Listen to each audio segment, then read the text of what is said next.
Hey guys, welcome back to Packers Corner. This is Troy. I had several people ask me a question: how on earth, when I send in my cards, do I possibly get so many 9s and 10s?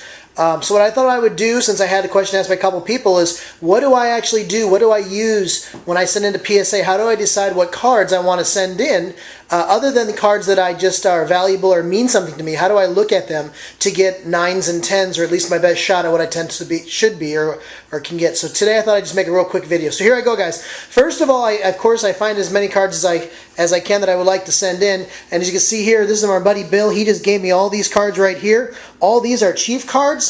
And as you look at these, you'll probably notice that it's almost tiered, because he gave me all these cards and he said, Troy, I want to send in 5 cards for our free submissions, and so I want you to find 5 cards that you think would be, you know, the best cards. And so that's kind of a tough call for me to do, because for me to send in, because I don't know very much about the Chiefs. And so what I did is I do this. I take all the cards that he gives me and I put them into groups. This group down here was ones that I looked at that I thought would probably grade somewhere about an 8 or less. Most of these, you can see here, he's got a couple of the same cards. Here's a Christian McCoy, here's a Marcus Allen. Great looking cards, but they would grade, I would guess, about an 8 or less. Here's a dual autograph of James Jones and Steve Breston. So those are the 9s. Then I put it in another group, so I actually have one pile of just 8s. I make one pile of just what I think would be 9s. Here's a John Jones autograph. We got, Jonathan Baldwin. You've got 2 of the same card. He bought 2 of them, and I think that both will be about 9s. He's got also another one here of Justin Houston, Jonathan Baldwin. He's got another Jonathan Baldwin card, another Jonathan Baldwin. This one's actually numbered to 99. He's also got a Ricky Stanzi card. This card I think would be 9. So these are all what I thought would be about a 9. And then on the top level there, what I've basically done is I put together all the cards that I think have the best shot of getting a 10. Now, of course, am I guaranteed to get a 10 if I do this? The answer, of course, is no.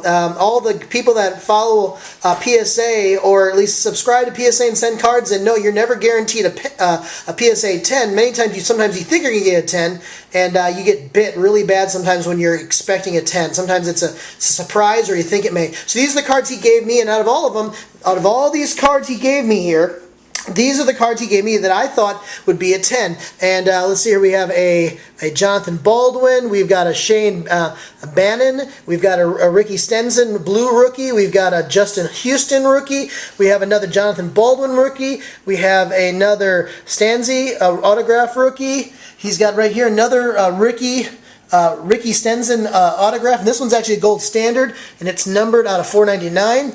This card right here is a Jonathan Baldwin rookie. It's numbered actually out of 25. Incredible. It's a gold refractor card. Incredible looking card. This one here, he said it didn't matter what grade it got. He wanted to get it graded. This is actually a Jonathan Baldwin and AJ Green dual autographed card, Topps Chrome. It's numbered to 25. Incredible looking card. Incredible. He says he wanted to get that graded no matter what. We have a numbered to 50 Justin Houston, and also a Marcus Allen Signs of the Time card, which I believe probably has a good shot at a 10. So what I've basically done is I've given him all the 10s back to him. Or I would call him, or I'd send him a picture saying, these are your 10s. Now, which 5 would you like to send in? If we were doing a normal group submission, he may just take all of these 10s and send them in. He may take the 10s and then take a couple of the 9s and send a couple of those in with them. Sometimes the 10s end up becoming a 9, and sometimes, you know, you get a 9 that creeps up to be a 10. So, that's what we just did with all his cards. I've just divided them up. Those are the 8s here, the 9s in the middle, and then the 10s on top. When I sent it to him, these are the 5 cards he's decided on this submission he's going to send in. The first card he decided was this one here, the gold standard, Ricky Stenzi, numbered to 499, gold standard. He also decided he's going to send in this one right here. This is, of course, the John Baldwin. This is the gold number 13 out of 25. Beautiful looking card, just incredible refractor card. He decided, of course, as I told you, he's going to send in this one right here, the dual autograph AJ Green and John Baldwin, number to 25. And he also decided he's going to go ahead and send in this Justin Houston, numbered 14 out of 50. This is more of like a black refractor. And the last one he decided he's going to go ahead and send in is this one right here. And this, of course, is the Marcus Allen Signs of the Time. Now, those cards, I told him he has the best chance of getting a 10 on out of all his cards. And that's what we do. Basically, I do that. Now, how do I decide what cards are going to be an 8, a 9, and a 10? Well, what I do is I look at 4 things. First of all, the 4 things I look at are 1 edges, I look at the corners, I look at the centering, and I look at the surface. And one of these things, when you just look at it right away, you can kind of get an idea for it, and that's centering. Now, I'm going to go ahead and start at the top here. Corners. What do I use when I look at the corners? I use this thing right here. Got this from a friend of mine. You can get these at most card shops, coin shops, or even bookstores. All this is a magnifying glass. So I want to go ahead and I want to find out how close I can look at that corner and those edges. I want to make sure there's no fleck or pock mark or dimple that I didn't see.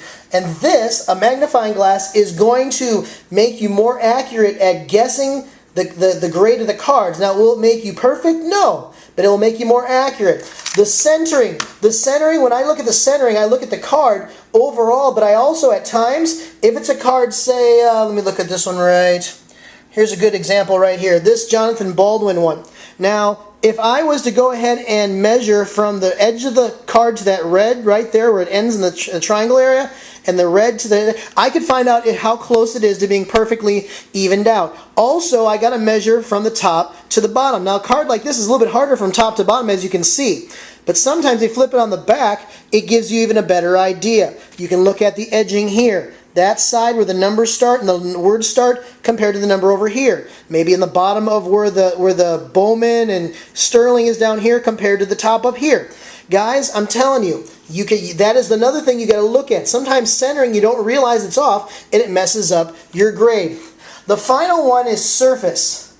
Now, when you look at surface, I usually do one thing. I take the card out, hold it in front of me, and I actually tilt it, and I'm going to do this purposely. I want to get the light on it. And I got this in the package, but just by seeing those streaks of light right there, if this wasn't in the plastic holder, you would actually see the surface completely. You would see if there's any type of ding, nick, dimple, etc.